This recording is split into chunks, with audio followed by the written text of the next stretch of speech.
लागले, शरद पवार एवढे कौतुक करायला लागले, तर राजकीय का अजून एक धमासान होणार आहे का महाराष्ट्रात? महाराष्ट्रामध्ये आम्ही एकमेकाचे वैचारिक विरोधक आहोत, शत्रू नाही आहोत. त्यामुळे एखाद्याच्या जन्मदिनाप्रसंगी, एखाद्याच्या अभिष्टचिंतनाच्या प्रसंगी एखाद्याने चांगली भावना व्यक्त करणं याचा अन्यथा अर्थ काढणं अतिशय अयोग्य आहे. किंबहुना महाराष्ट्रामध्ये एका चुकीच्या संस्कृतीला आपण कुठेतरी पुढे करतो आहोत का, असा याचा अन्य अर्थ काढून त्याचा मार्ग निघेल किंवा तसा त्याचा अर्थ निघेल.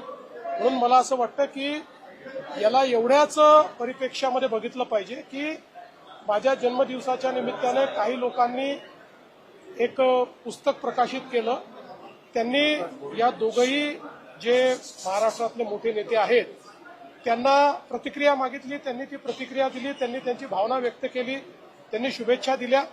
मी त्यांचे आभार मानतो त्यांनी ज्या शुभेच्छा दिलेल्या आहेत. पण मला असं वाटतं याचा अन्य अर्थ काढणं खूपच संकुचित असतं.